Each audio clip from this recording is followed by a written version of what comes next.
Here in the US, we have a restaurant called Wiener Schnitzel. Ironically, they sell hot dogs and not, as you might guess, the Austrian national dish Wiener Schnitzel. So instead, I'm going to make it myself using a recipe from 1824. So thank you to Babbel for sponsoring this video as I make schnitzel of the Wiener variety. This time on Tasting History.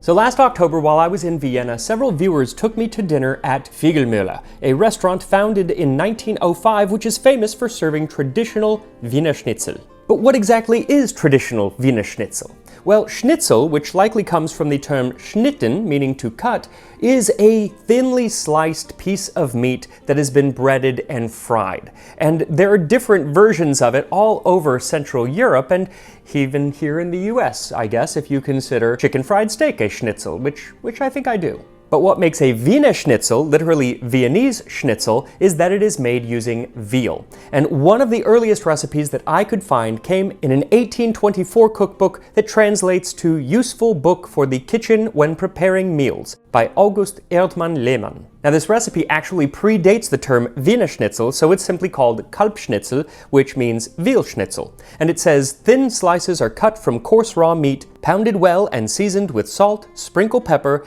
then add 1 teaspoon of fine herbs and parsley, lemon zest, and warm butter, mix in 1 egg, turn the schnitzel in it, breaded with breadcrumbs, fry in hot butter on both sides for 2 minutes in a pan, basted with lemon juice, and served with a spicy sauce. So this recipe is similar to a modern-day Wiener Schnitzel, except usually the modern-day version doesn't have the herbs and the butter and the lemon zest with the egg wash, it's just dipped in egg. It also is missing a key ingredient or a key step in its preparation, which is dredging it in flour. A modern-day schnitzel is always dredged in flour, which helps the breading kind of lift away from the schnitzel later on.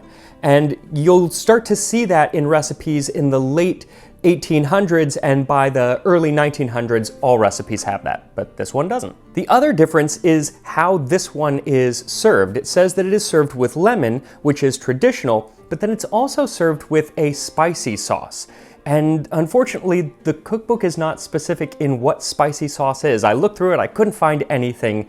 It might be referring to something that at least used to be called Zigeuner sauce, which translates to gypsy sauce, and it is just a sauce of paprika and different peppers.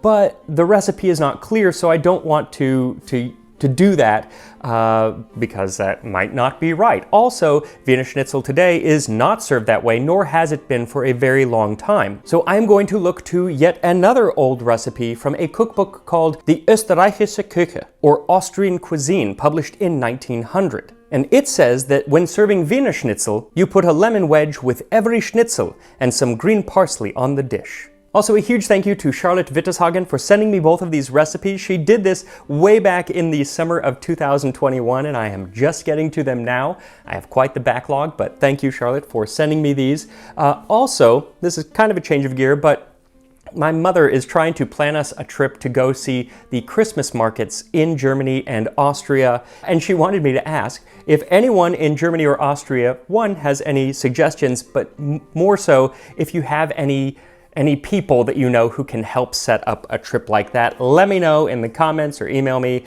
That would be awesome. Really looking forward to it, and I can spend this year brushing up on my German with some help from today's sponsor, Babbel. Babbel is one of the top language learning apps in the world, and it really helped me get around Vienna when I was there last autumn. So another year of practicing my German, and I should be really set to go visiting die Weihnachtsmärkte, that is, the Christmas markets. Babbel makes it so easy to keep up with your daily goals that you can sustain it for an entire year because their lessons are like 15 minutes long, so you can just sneak them in throughout the day. They also really help you keep on track with their games and their podcasts. And I love their podcasts because they help you get the language in your ear. And it's so important to have that because even if you're not confident speaking the language, just being able to understand it when you're traveling is a huge help. But with Babbel, you will be confident speaking it as well. Especially since Babbel prepares you for real-world situations. Haben Sie Zimtschnecken? Do you have cinnamon rolls? So to get started speaking a new language in as little as 3 weeks, just click the link in the description or the QR code up in the corner and you'll get 60% off of your subscription with Babbel's New Year's sale. Now for this recipe, what you'll need is 2 to 3 veal cutlets. Now if you don't like veal or just don't want to use veal, you can use chicken or pork. Those work as well. Technically they're not Wiener Schnitzel, they're just other types of schnitzel, but nobody's going to care. A bit of salt and pepper for seasoning, 1 teaspoon of herbs and parsley finely minced, a half teaspoon of lemon zest, 1 tablespoon of melted butter, 1 egg, and plenty of breadcrumbs crushed very fine. Then for frying, she does say to use butter. Now, she's going to be using, I promise you, clarified butter, because if you just use regular butter for this, the smoke point is so low that it will start smoking and burning before you're actually frying anything, so you want clarified butter. Or you can use anything else that any other oil that you want, but clarified butter, that's going to be the best flavor, I think. So first take the cutlets of meat and using a mallet or a meat tenderizer, pound them out for a couple of minutes until they are a little bit thinner than your pinky. And to avoid a mess, it does help to wrap the meat in plastic wrap or parchment. Then sprinkle each piece of meat with some salt and pepper for seasoning and rub it in, and then in a wide bowl, gently beat the egg until it's just smooth, and then add the herbs and parsley and the lemon zest and the melted butter and mix it all together. Then dip the cutlets into the egg, shaking off any excess, then dredge them in the breadcrumbs, pressing the breadcrumbs in to make them adhere. Then in a large flat pan, heat the clarified butter to about 350 degrees Fahrenheit, 180 Celsius, and set the meat in the pan, letting it fry for about 1 to 2 minutes, making sure it's not sticking to the pan. You can actually rock the pan back and forth to make sure that the schnitzel remains floating in the fat. Now today, one mark of a good schnitzel is that it is like this big around. You want it like overflowing the plate. The thing is, I couldn't find a piece of veal nearly that big, and I think that if I tried to fry a piece of meat that big, I would just end up splattering myself with hot oil, so I'm using smaller pieces. But if you can get a big piece, use a big piece. Just be careful when you flip the schnitzel over to allow it to fry for another minute or 2 on the other side. Then remove it from the pan and let it drain on some paper towel while you finish up the rest of your pieces of meat, and I tell you the history of Wiener Schnitzel.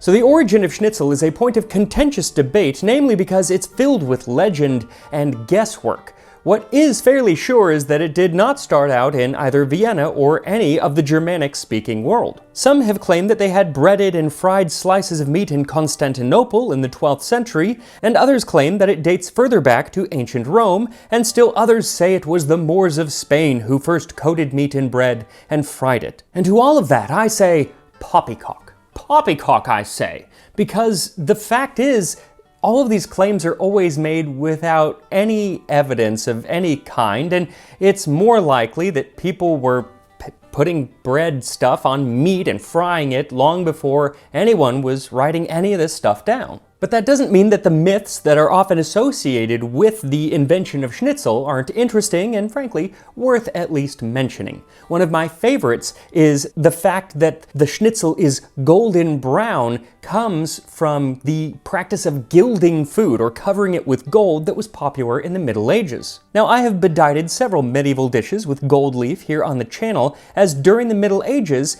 putting gold on your food was a wonderful way to show off your wealth. I mean, Salt Bay's tomahawk steak that is covered in gold foil is nothing new. He's just copying from the 13th and 14th century cooks of Europe and charging way too much for it. Throughout medieval Italy, this was a very popular thing to do if you were stupidly wealthy, and in Venice it became so en vogue that even the nuns of Santa Maria Celeste were said to have put gold flecks into the bussolai biscuits that they sold. These are a famous Venetian butter cookie that are today colored gold, not with actual gold, but with far less expensive egg yolk. But in the Middle Ages, according to legend, it was gold. Well, in the 16th century, the Council of Venice set limits on the amount of gold that could be used in the kitchens. So not being able to use gold to cover the food, the cooks of 16th century Venice looked to something else, and that was breadcrumbs, which they could fry to a golden brown,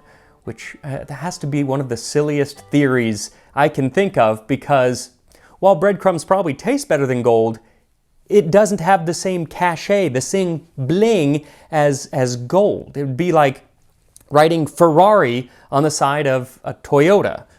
Everybody knows that it's not a Ferrari. You're not fooling anyone. So while the idea of Italian cooks ditching gold in favor of breadcrumbs is kind of far-fetched, the Italians did have their own version of schnitzel. There is a dish from Milan known as cotoletta alla milanese, which is essentially a veal cutlet breaded and fried in clarified butter, though the same exact dish has appeared in French cookbooks since 1735, so some claim that it was actually the French who brought the dish to Italy, but it doesn't really matter where it started out. It's the Italian version that gave rise to perhaps the most popular myth about the advent of schnitzel. This legend says that Austrian Field Marshal Josef Radetzky, while he was commanding the Austrian forces in Lombardy, Venezia, was introduced to this Italian veal dish, and he loved it so much that he decided to bring it back to the Viennese palace and introduce it to the emperor, who also loved it so much that he had it made all the time, and so it became the national dish.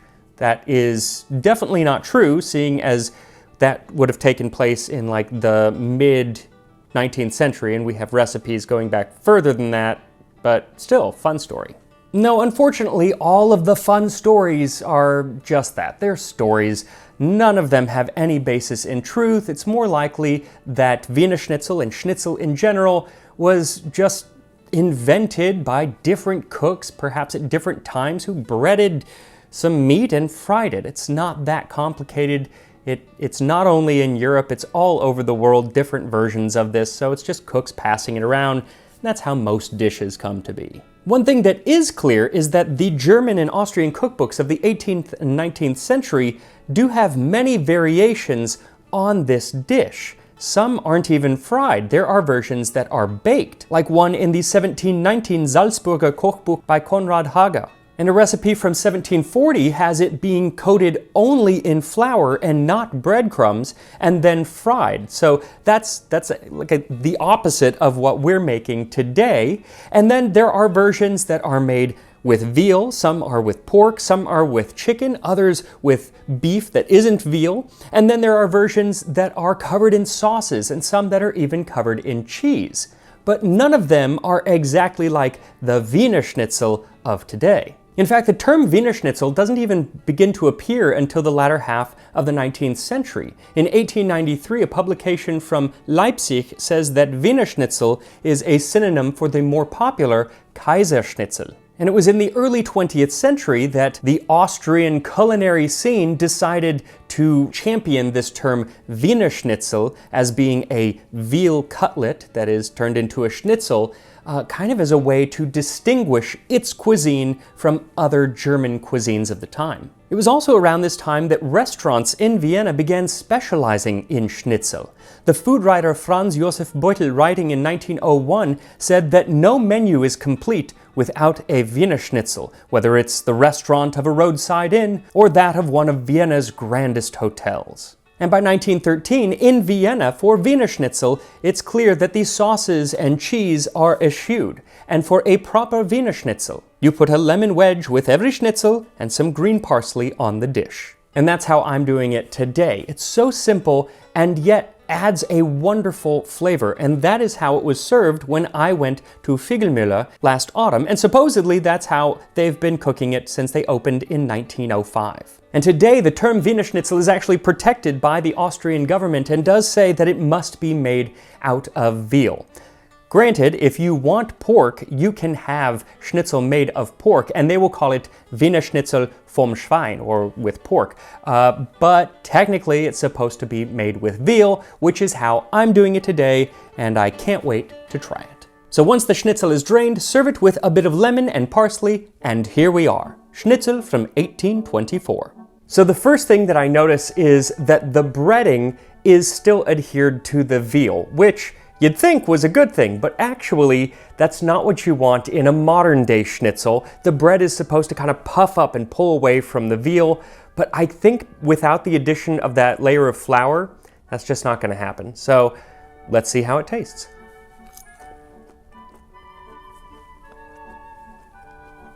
It tastes just like I remember it. It has that wonderful crunch from the breading, but then this really just rich flavor, and partly it's the veal, but partly I think it's the butter that it is fried in.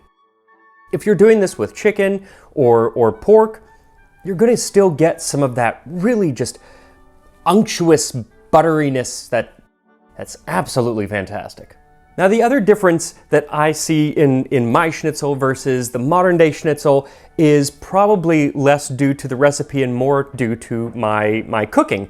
And that is the golden brown. It's the ones that you get in Vienna are really light golden brown and perfectly uniform in color, whereas mine is a little darker and a little bit more mottled, but you know, the flavor is there and that's what really counts.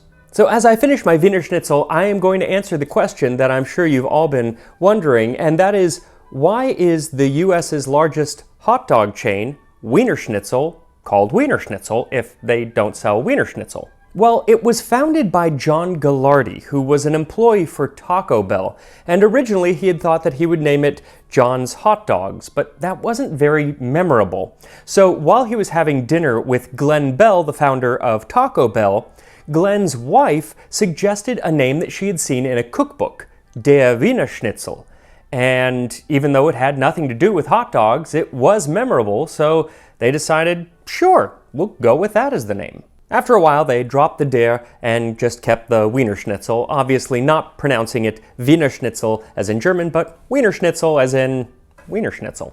And until very recently, they had never sold any Wiener Schnitzel. In fact, they still haven't, but they did have a marketing campaign back in, I think, 2017, where they did sell schnitzel. It was chicken schnitzel, and it was in the form of a sandwich. That's as close as they've ever got. So if you're gonna go to a Wiener Schnitzel, just expect hot dogs and corn dogs, which are fantastic. But if you want Wiener Schnitzel, you'll either have to head to Vienna or make some at home like I did. And I will see you next time on Tasting History.